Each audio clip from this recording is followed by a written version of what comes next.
name is Mark Wyclaw, and I'm the Assistant Chairman for Money Talks, and welcome to the A&A World's Fair of Money 2013 in Chicago, Illinois. If you have, this is going to be recorded, so please silence your cell phones. It's my pleasure to introduce our next speaker. The topic is the elongated coins of the 1892-1893 Chicago World's Fair, and our speaker is the immediate past president of the elongated collectors and the immediate past president, or past district representative for the American Numismatic Association. I'm sure he still has a lot of other things that he's doing now, but it's my pleasure to introduce Oded Paz.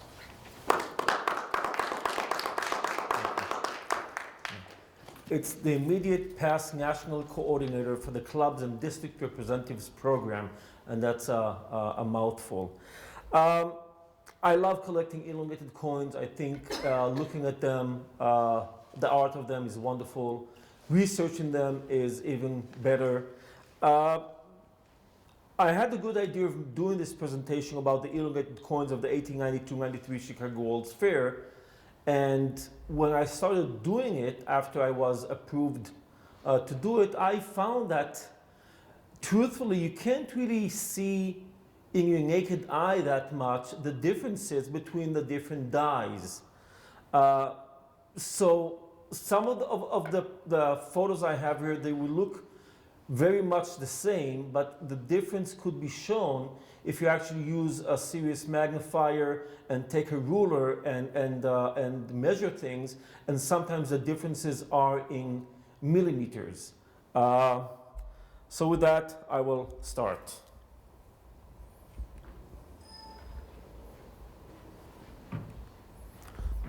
Although an example of an elongated coin is rumored to have been produced some years earlier, it is generally accepted that these tokens were first made during the 1892-1893 World's Columbine Exposition, WCE, that was held in Chicago, Illinois, to commemorate the 400th anniversary of Columbus's discovery of America. It was the first time that a person could take a coin from their pocket change or purse and place it into a machine that would squash, also known as squish, or elongate the coin.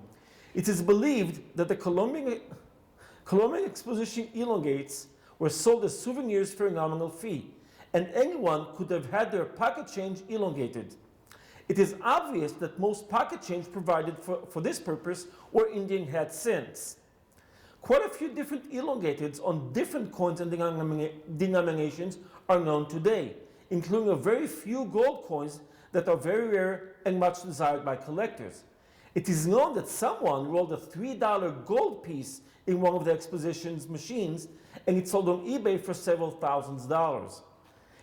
In this presentation, I will show a good amount of US, but I will also show a lot of world coins which the visitors at the fair would have had in their pockets. Again, it's very easy to find pictures of cents, 2-cent pieces, 3-cent pieces, nickels, half dimes, dimes, but most of the pictures you'll see here are actually of foreign coins that were brought in by foreign visitors, and these, I actually like to find these on the foreign coins. It just makes it more interesting to show how widespread and big the exposition was.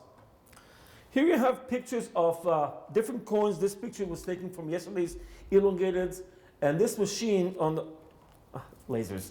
This machine here is one of the machines that produced coins in 1893. Now I believe that my good friend Ray, you have one of the machines from 1893, right? No, okay, I thought you did. But again, it's very easy. It's 2 die rolls, gears, you put them in, and it comes out with a design, and I will describe that right over here. All the designs are marked with a part number. For instance, WCE 1. WCE stands for the World Columbine Exposition, and the 1 stands for the first design identified. A WCE 2 would be the second design identified for World Columbine Exposition, and so forth. So again, the WCE 1 is for the general look of that design. Now, from each design, there was more than one machine, more than one die. okay? And that's why you will see WC1A, 1B, 1C, and so on and so forth. And as I said before, the differences are very, very minute, okay? Like this WCE1 design is made up of 3 lines of text. The top line reads Colombian, the center line reads 1893, and the third line reads exposition. This design on the left, the WCE1, has no stars to the left or right of the 3 lines. The WCE2 design is the same as 1, but does have the stars to the right and the left. Each design used was produced from 1 or more dies. To identify what a die, a token, or an elongated is made from, a small letter is added to the design description starting with the second die identified for that design. And I think I said that, and I will go on. The WCE1 design comes in 2 varieties, okay? You see this rounded, and this is straight, okay?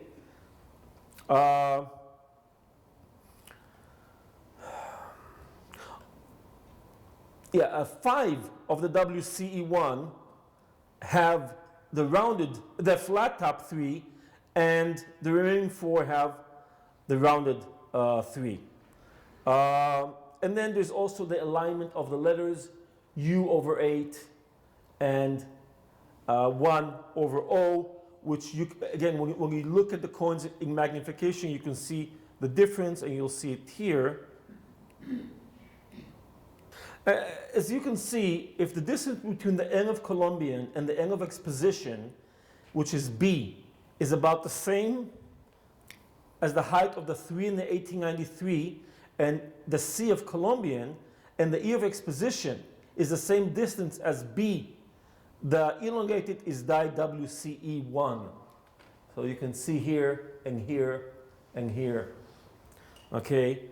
If the distance B and distance A is about 2.5 millimeters, and distance B is about 3 millimeters. Now, if distance B is much smaller than distance C, then the token is die WCE1A. So you see the distance is very, very small. And as you can see here, this is WCE1, and this is 1A.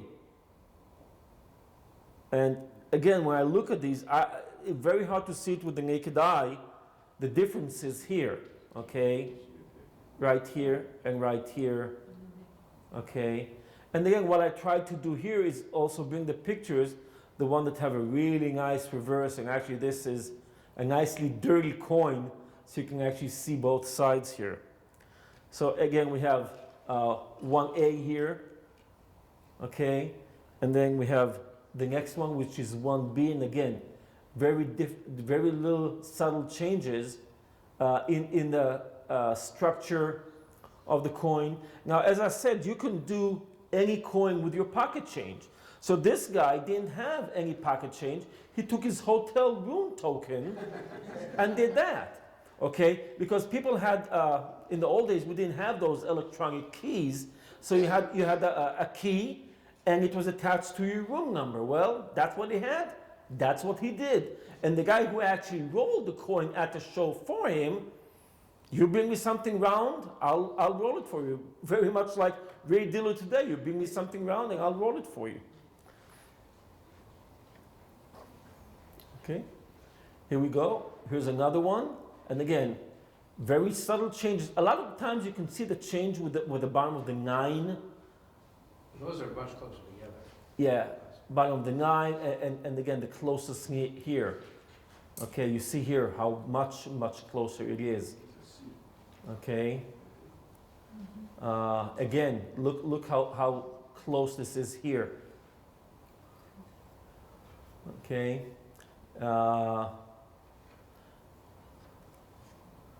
Okay. And again, you can see all kind of large cents, shield nickels, 3-cent pieces, and so on. You see, this is the straight head. Okay. it's just interesting to see how many different types of coins were rolled. And again, what I have here is probably a small selection of what is actually out there. Okay? I wanted to find if there's anything that's after 1893, but I couldn't find any, which means that the dies were closed or nobody rolled on them after the time. I'm sorry, I went into 2, okay? Design number 2 again has those 2 stars on both sides, okay? Pretty easy to see the stars. Again, another thing which is interesting, if you compare these designs from 1892, 1893 to the intricate designs on elongated coins from 1901 World's Fair, the 1901 is so intricate and it's pictorial and so on, and you can see that this is just the first beginning of elongated coins because it's very non-descriptive. I mean, if I would go today and see a design like that, it's like, okay, so what? Not a big deal. And again, different looks to them, different dimensions as well. Okay, now these are 2 modern pieces. This is actually a piece that was made just a few years ago, and it is modern, so you have to really, really be careful when you're out there.